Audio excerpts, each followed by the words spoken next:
Segundo libro de las Crónicas, capítulo 8. Oremos. Bendito Salvador, Padre eterno, en este momento, Señor, requerimos tu presencia, requerimos, Señor, tu dirección y requerimos que nos ilumines a través de la persona del Espíritu Santo, que es Maestro nuestro, Maestro por excelencia, Señor, y nos enseñe las grandes verdades. En el nombre de Cristo Jesús. Amén. Salomón había tardado 20 años en construir el templo del Señor y su propio palacio. Salomón reconstruyó las ciudades que Hiram le había dado y envió israelitas a vivir allí. Luego Salomón atacó a Hamat Soba y la capturó.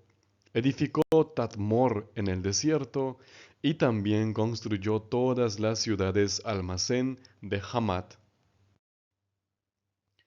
Reconstruyó Bet Jorón, alto y bajo, ciudades fortificadas con murallas y puertas enrejadas, y también Baalat. Construyó todas las ciudades almacén que le pertenecían, y todas las ciudades donde guardaba sus carros y caballos. Construyó todo lo que quiso en Jerusalén, en el Líbano y en todo su reino. Hubo algunos pueblos que permanecieron en la tierra: los hititas, amorreos, fereceos, heveos y jebuseos, gente que no era israelita. Eran los descendientes restantes de los pueblos que los israelitas no habían destruido. Salomón los hizo trabajar como mano de obra forzada, como lo hacen hasta el día de hoy. Pero Salomón no hizo trabajar a ninguno de los israelitas como esclavos. En cambio, eran sus militares, sus oficiales y los comandantes de sus carros y jinetes. También eran los principales oficiales del rey Salomón, 250 hombres que supervisaban al pueblo. Salomón trasladó a la hija del faraón de la ciudad de David al palacio que había construido para ella, porque dijo: mi mujer no puede vivir en el palacio de David, rey de Israel, porque donde ha ido el arca del Señor hay lugares sagrados. Entonces Salomón presentó holocaustos al Señor en el altar del Señor que había construido frente al pórtico del templo. Siguió el requisito de las ofrendas diarias, tal como lo había ordenado Moisés, para los sábados, las lunas nuevas y las 3 fiestas anuales: la fiesta de los panes sin levadura, la fiesta de las semanas y la fiesta de los tabernáculos. Siguiendo las instrucciones de su padre David, asignó las divisiones de los sacerdotes para su servicio, y a los levitas en sus responsabilidades para ofrecer alabanzas y para ayudar a los sacerdotes en sus tareas diarias. También asignó a los porteros por sus divisiones en cada puerta, tal como lo había instruido David, el hombre de Dios. Siguieron exactamente las instrucciones de David en cuanto a los sacerdotes, los levitas y todo lo relacionado con los tesoros. Así se llevó a cabo toda la obra de Salomón, desde el día en que se pusieron los cimientos del templo del Señor hasta que se terminó. Así quedó terminado el templo del Señor. Después de esto, Salomón fue a Esión-Geber y a Elot, en la costa del país de Edom. Hiram le envió barcos al mando de sus propios oficiales, junto con marineros experimentados. Fueron con los hombres de Salomón a Ofir, donde cargaron más de 15 toneladas de oro, que luego llevaron al rey Salomón. Apreciados amigos, qué alegría, qué emoción poder escudriñar, estudiar, leer y analizar y extraer grandes verdades de la Biblia para nosotros. Vamos a ver 3 enseñanzas a partir de este capítulo. 1. Las cosas santas necesitan separación. En el verso 11 dice Salomón acerca de su esposa, que era egipcia. Trasladó Salomón a la hija del faraón de la ciudad de David a la casa que él había edificado para ella, porque dijo: mi mujer no habitará en la casa de David, rey de Israel, porque aquellas habitaciones donde ha entrado el arca de Jehová son sagradas. Aquí hay algo interesante. Hay lecciones positivas y también lecciones negativas, es decir, cosas que no debemos de hacer. En lo positivo vemos a Salomón separando aquello que carece de santidad respecto a lo sagrado. Salomón había tomado como esposa a una egipcia, cosa que no debió de haber hecho, y eso es lo negativo. Dios había dicho claramente en su palabra que no se unan con las hijas de los que no eran creyentes, de los de las otras naciones, como dice en el Antiguo Testamento. Ellos no debían relacionarse y tener hijos con personas que no eran del pueblo de Dios, para evitar que esas personas hagan pecar a los hijos de Dios a través de la idolatría. Pero por alguna razón cometió error Salomón al tomar a la hija de Faraón, porque en aquel tiempo, en el contexto cultural, era muy común celebrar alianzas a través de casamientos entre los hijos de los reyes. Es decir, si hoy en día un presidente de un país quiere hacer un convenio muy grande de comercio, digámoslo así, por ejemplo, con el rey o el presidente de otro país, los hijos de ambos presidentes deberían de casarse. Una hija con el hijo del otro o el hijo con la hija del otro presidente, de tal manera que eso celebraría la unión, la alianza que tienen estos países. Y eso era muy común en el mundo antiguo. Y Salomón siguió esta tradición. Por eso es que no es bueno seguir las tradiciones si están en contra de la palabra de Dios. Si hay tradiciones que son buenas y no tienen ningún problema con los principios bíblicos, pues no hay ningún problema. De repente en una familia hay la tradición de reunirse cada 1 de agosto y conversar y pasar muchos tiempos de vacaciones, etc. No hay ningún problema en ello. Pero si hay una tradición que pone en conflicto la obediencia hacia la Biblia, es mejor obedecer a Dios antes que a los hombres, como dice el libro de los Hechos. Pero Salomón no obedeció. Se casó con la hija de Faraón y la hija de Faraón, pues, de acuerdo a la perspectiva de Salomón, no podía vivir cerca del templo porque el templo era muy sagrado. Y la hija de Faraón, que no tenía culpa, eh, fue separada por Salomón para vivir en otra casa que había hecho para ella. Ahora, hasta ahí podemos ver una lección positiva, separar eh, lo que no tiene mucho que ver con lo sagrado, y también las cosas negativas, pues no unirse con personas que no son de la fe. Otra lección.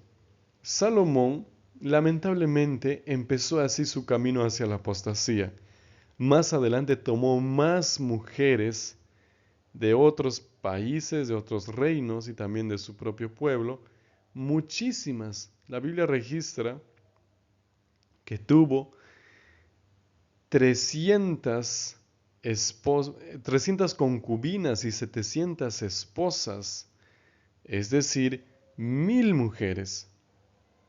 Y todas esas mujeres finalmente le llevaron a la idolatría.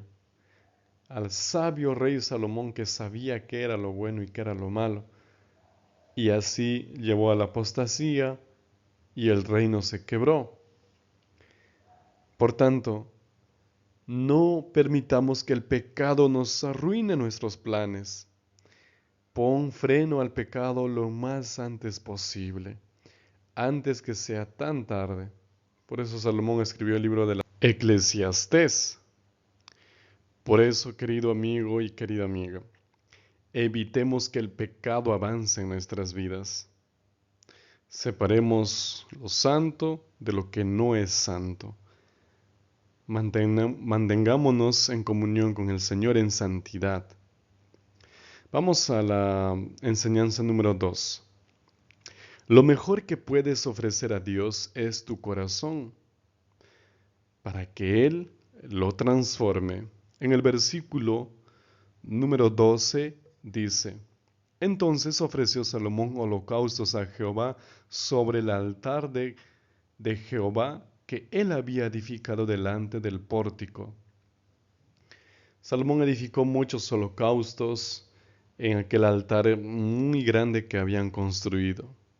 Salomón amaba a Dios y deseaba hacer las cosas bien, a pesar de sus errores, como ya vimos hace un momento.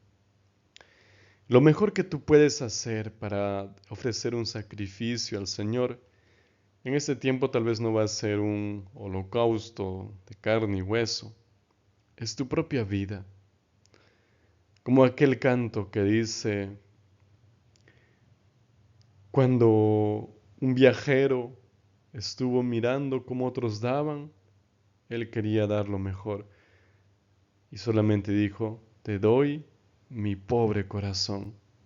Es todo lo que tengo, es todo lo que poseo.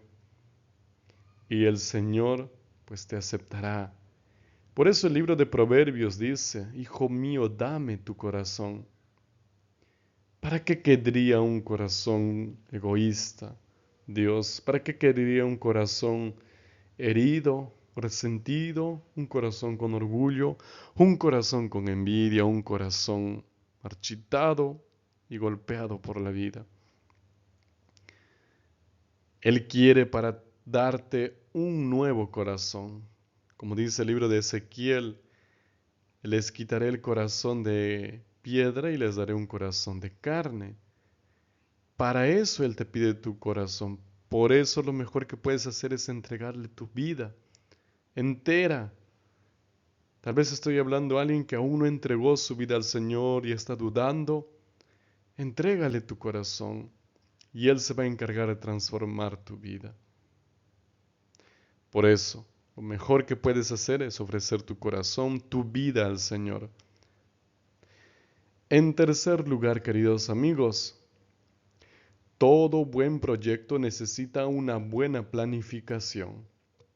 En el verso 16 menciona: porque toda la obra de Salomón estaba preparada desde el día en que se pusieron los cimientos de la casa de Jehová hasta que fue terminada, hasta que la casa de Jehová fue acabada totalmente. Aquí claramente menciona que la planificación ya estaba dada antes de que se pongan los cimientos. No es que colocaron los cimientos y luego dijeron: ahora con qué material construimos, vayan a traer materiales, vayan a comprar tal cosa y tal cosa.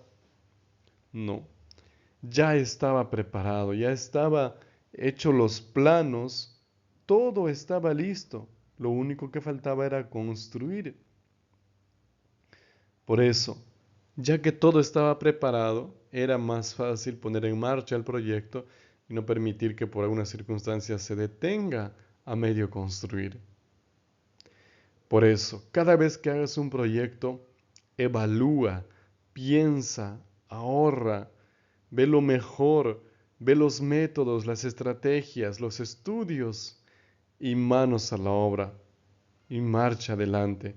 Pero primero prepárate. Así también funciona en la vida espiritual. ¿Tienes el proyecto de llevar a Jesús a tu amigo? Prepárate. Primero ora por la persona. Hazte su amigo. Busca su bienestar.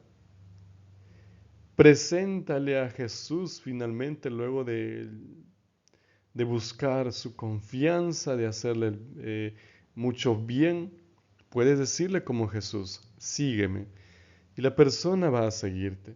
Pero todo necesita una planificación. Un cristiano no puede lanzarse al agua sin saber la profundidad. Debe de hacer planes para avanzar la misión, para que la iglesia avance, para construir algo, para comprar algo. Y en tu vida también. Cuando vas a hacer un proyecto, evalúa, piensa. No hagas las cosas por impulso y luego no podemos terminar o estamos en problemas. Seamos personas disciplinadas y ordenadas y el Señor nos ayudará. Finalmente, queridos amigos, la aplicación para nuestra vida es lo siguiente. Actuemos con integridad de corazón y el Señor bendecirá todo nuestro trabajo. Apreciado amigo y amiga, actúa con integridad, actúa con transparencia, con honestidad, y Dios va a bendecirte, así como bendijo el reino de Salomón, a pesar de sus debilidades. Y eso no quiere decir que Dios toleró el pecado, vinieron las consecuencias. Eso vamos a hablar más adelante. Pero Salomón hacía todo lo posible para agradar al Señor. Y tú también haz eso en tu vida. Y Dios va a bendecir grandemente. Hemos visto que eran tan bendecidos que podían ir a traerse oro por toneladas. Entonces, ¿cómo no te daría a ti lo que necesitas? ¿Estás pasando alguna dificultad ahora? Tal vez no hay dinero para pagar alguna cuenta, alguna deuda. Tal vez no hay un puesto de empleo o, o alguna oportunidad para estudiar, para viajar. Pide al Señor y Él te va a ayudar. Él está dispuesto a ayudarte. No existe una persona que haya ido a Jesucristo y haya regresado chasqueada. No lo hay. Ni uno solo hay. Vamos a terminar ahora mediante una oración. Querido Señor, bendito Salvador, ayúdanos a separar las cosas ordinarias o paganas de las cosas santas, Señor. Queremos que nuestra vida sea una vida santa, una vida sana, Señor. Queremos servirte, queremos, oh Padre, ser mejores personas para ti, para tu reino, para servir a los demás, Padre. Por favor, oh Señor, ayúdanos en ello. Te ofrecemos nuestro corazón humilde, sencillo, quebrado tal vez, y danos un nuevo corazón que te ame, que guarde tus mandamientos, un corazón conforme al tuyo, Señor. Y también hemos aprendido que necesitamos planificar todo en nuestra vida porque nos has dicho que es bueno el orden y la disciplina, Padre. Por tanto, enséñanos a planificar nuestros sueños, nuestros anhelos a corto, mediano y largo plazo. Y tú, oh Señor, nos guardarás en completa paz, porque en ti hemos confiado. Gracias, oh Señor. Oramos en el nombre de Jesucristo. Amén.